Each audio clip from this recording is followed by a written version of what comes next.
is broken, and because life is hurting, so am I. He wears a frown, his dreams are chicken, but because he stands alone, his dreams will die. So humbly I come to you and say, as I sound aloud the warfare of today, hear me, I pray. What about the children? To ignore is so easy. So many innocent children who choose the wrong way. What about the children? Remember when we were once children, and if not for those who loved us and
and the being of Congresswoman Maxine Waters.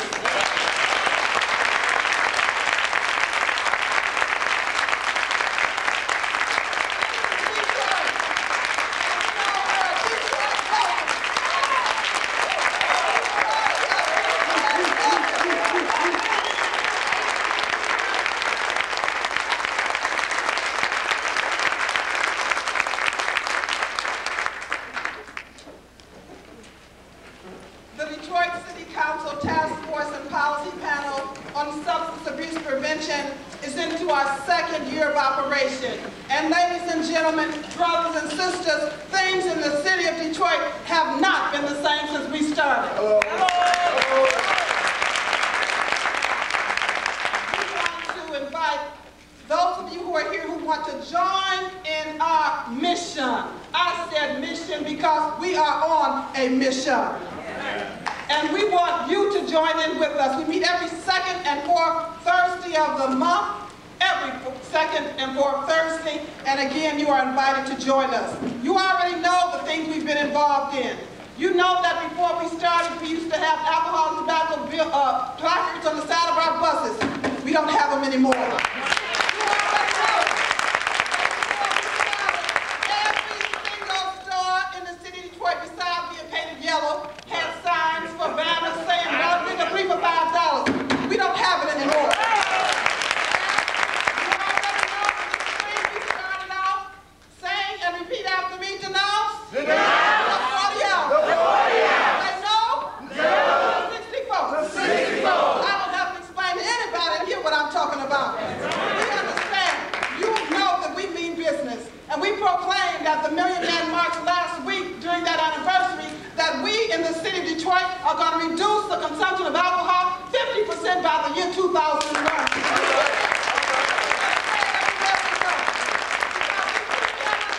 That nothing just happens, you got to make it happen. And I was told that real leadership leads. So when you put me in the city council, I went there to lead. I hope you know.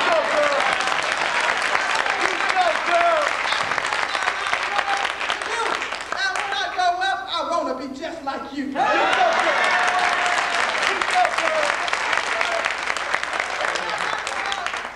Congresswoman Sister Maxine Waters, she's serious about this issue. See, you got some folks, as long as the press is around, they're smiling and everywhere to be seen. But I'm here to tell you, I told her already this evening, she ain't here for no Kodak moment. She's here for business, for permanence, until we get to the rock bottom of this issue, and Detroit is going to stand right with her.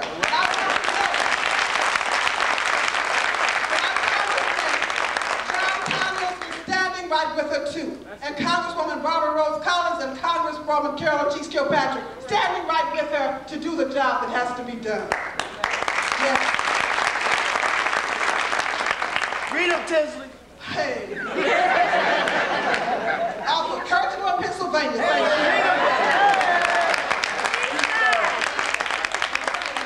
I just want to thank you again for coming out tonight. We mean business. Because our children are dying. And because too many lives have been taken. And when reporters talk to me, see, they're doing a job. But I want you to know that all I have to do is reflect what I saw on my way to work this morning. What I see every evening before I go to bed. What I witnessed in my own family. That keeps me going. And that keeps many of you going. Because one thing for sure, in addition to being male and female, all of us got this in common. Crack cocaine has impacted our lives. All right. With that being said, I would just like to ask, with the members of the Detroit City Council Task Force and Policies Panel on Substance Abuse Prevention, would you please stand so we can give you a round of applause?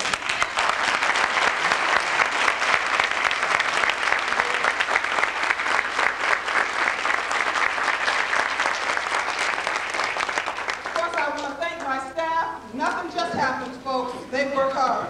And I also want to thank two brothers, with no question about their sincerity and where they are coming from. And that's Brother Bernard Parker, Commissioner Bernard Parker.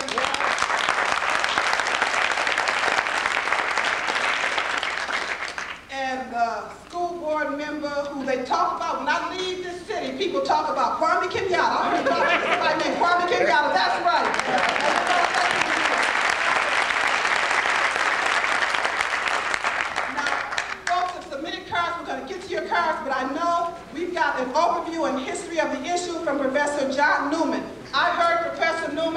Washington, D.C. when I went to the Congressional Black Caucus. At that time, the information he shared to show the wealth of knowledge that he has, the fact that he's done his homework and he knows what is occurring. And he's working alongside Congresswoman Waters. And I also want you to know that when I was at the CBC, the Congressional Black Caucus, and I was there with over 4,000 people at this forum that had only been called within 48 hours. Let me tell you, the Congresswoman said, this is fine, but you gotta go home and do your homework. You gotta go home and push this issue. And so when I got back to Detroit, within 24 hours, we had a resolution from the Detroit City Council supporting her work and supporting her.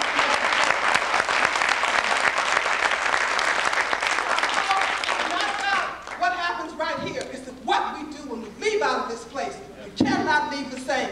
Thank you, and I want to at this time bring on Professor John Newman, University of Maryland, Professor of History. Dr. Newman.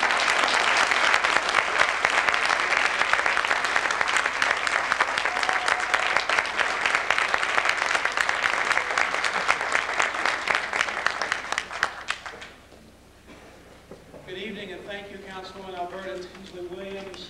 Thank you, the City Council of Detroit, the people of Detroit. I'm so honored to be here with you, among you, to share with you what little I know and have done about this and intend to continue to do. I will try and make my opening remarks here brief. I have some facts I would like to share with you.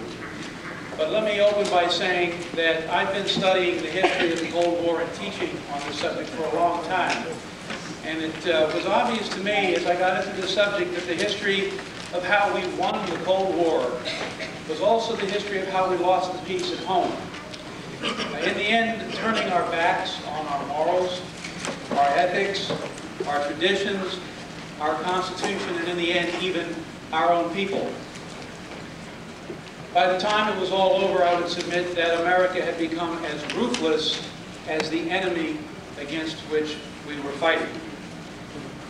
Now, we're told today on this subject, the subject of crack cocaine, the subject of the Contras and other groups bringing it into the country, what the government knew about it, that African Americans are more susceptible to believing fantasies and myths than are other races in our country.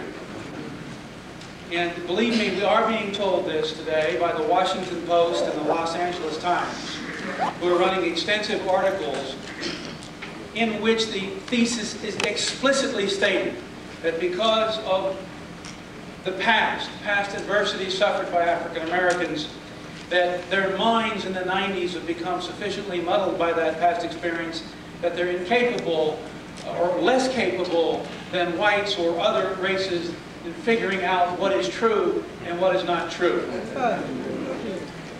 Whatever happened to the idea of streetwise?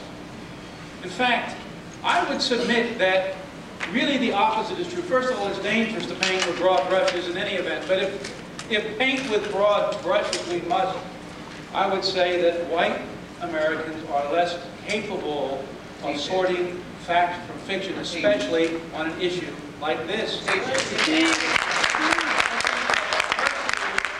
Steals one, makes one, gives one a healthy skepticism, and I think really this idea that's being put in the newspapers now, I find very racist and very denigrating to all Americans. I'm a professor of history. I teach history. And I come here this evening to share with you some history, not myths, not theories, history. And I believe that you are quite capable, as I and anybody else is, of sorting out what is history and what is myth. I want to talk with you about the history of the Reagan-Bush administration on this issue. Who knew what? Did they speak out against drug trafficking? Did they speak out against the Contras? Did they try and root out drug traffickers amongst our allies? What about our Congress? What is the history of their investigation into this matter? What happened as a result of their investigation? What are we being told today about that investigation? And finally, I would like to talk about the history of this case that brings this issue back to the national agenda. In South Central LA, the Blandon Meneses ring, cocaine ring. And by the way, I urge you to, if you have not already, go to the website at www.sjmercury.com/drugs and read it for yourself. There you will find posted not only the series on this story, but the documents are there for you to see, and all of the names of the sources. Unlike the Los Angeles Times and the Washington Post, who will not name their sources and will not show their documents. And I'm speaking also to Mr. Victor Marina of the Los Angeles Times, who is hiding what the his fuck you gonna documents. do about it? What the fuck you gonna do about it? Fuck it. What the fuck you gonna do about it? Fuck it. Go on, man. What the fuck you gonna do about it? Let's pray for that brother.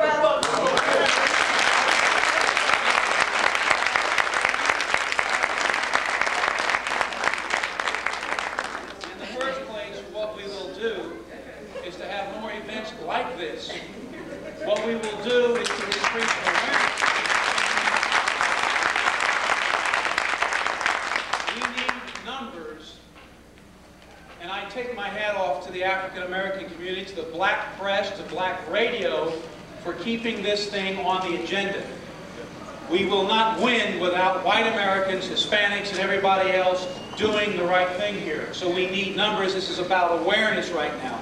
But in the second instance, what we will do, we've had investigations, we've had newspaper stories, we've had 60 Minutes, we've had all that. What we have not had is the answer to the question, what will we, the people, now do about this?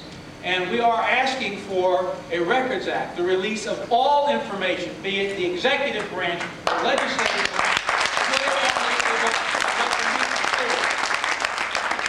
and if any decision is to be made about a name of an agent being withheld, the people, not the CIA, not the Congress, not the White House, will do that. It's being done now. For the JFK case, the JFK Records Act has empowered private citizens to be the arbiter of that process.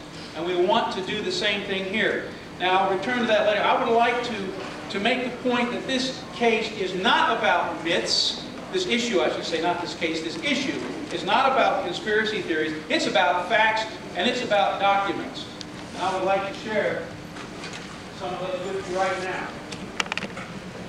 Dale, can you turn this on and get moving here?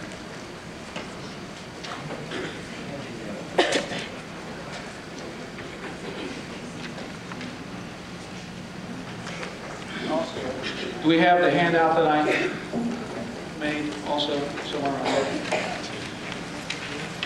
Just to, by way of introduction, I know that you have probably heard, or I hope you have heard, that the Washington Post and the Los Angeles Times have been devoting an enormous amount of newspaper space in the last week to this. The Washington Times gave a front page, 2 inside pages. The Los Angeles Times has now done it 4 days in a row. Front page news stories. It's extraordinary how much space is being devoted to this.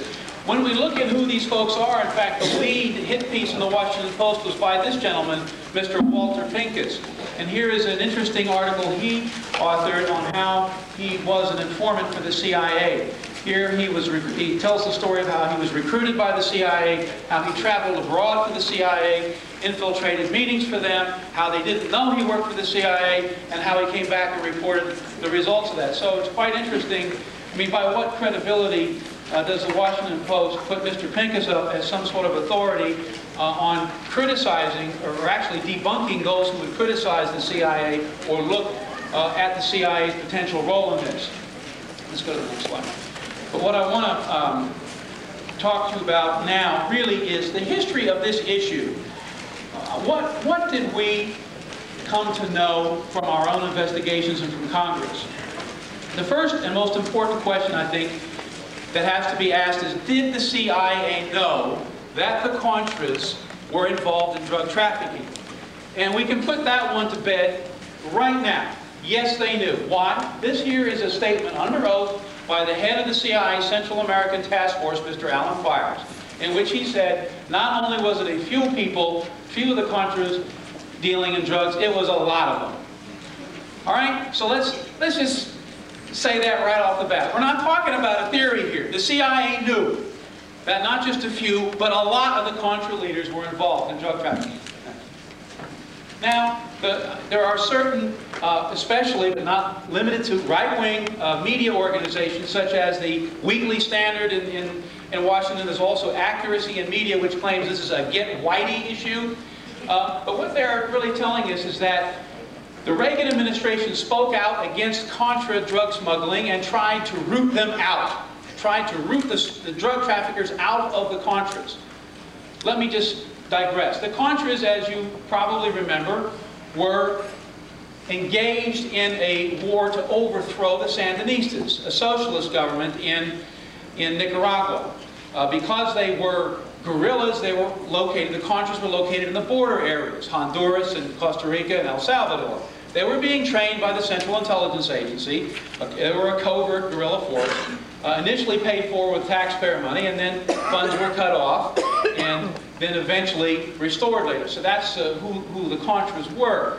But in order to pay for their war, the Contras began smuggling large amounts of cocaine into the United States and selling it and funneling the proceeds back to that war. Now, we're told today that the Reagan administration spoke out against this and that they tried to root these people out.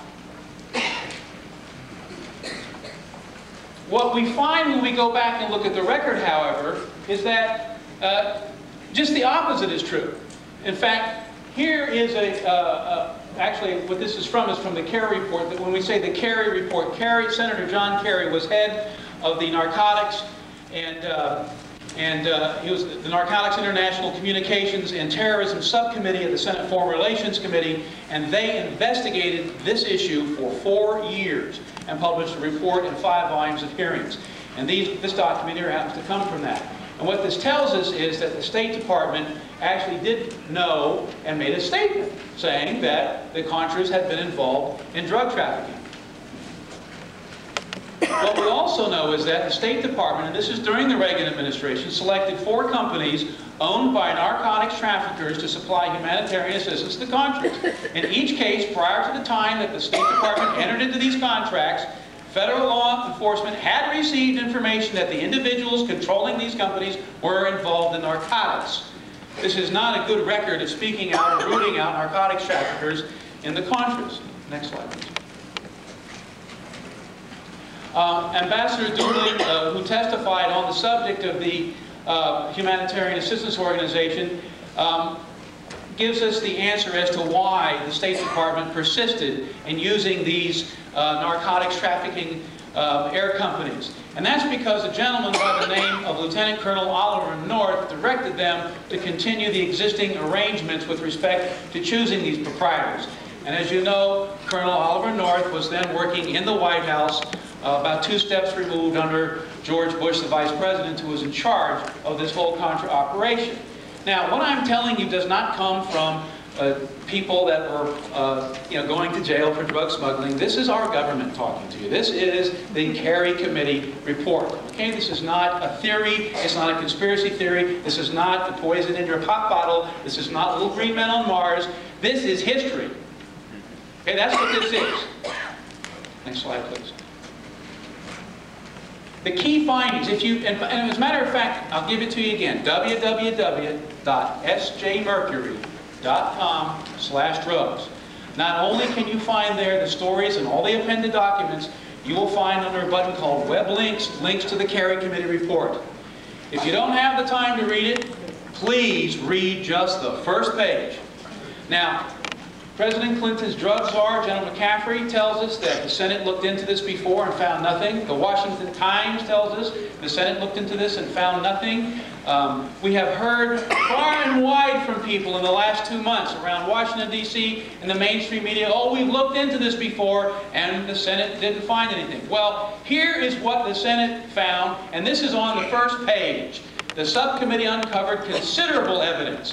And on the basis of this evidence, it is clear that individuals who provided support for the Contras were involved in drug trafficking. The supply network of the Contras was used by drug trafficking organizations, and elements of the Contras themselves knowingly received financial and material assistance from drug traffickers. And here is the most damning sentence of all. In each case, one or another agency of the U.S. government had information regarding the involvement either while it was occurring or immediately thereafter. That is not nothing. The problem is that nothing was done about this. That is what the nothing was. Not that we didn't know this, but that nothing happened as a result. In fact, what was going on was a concerted effort to attack this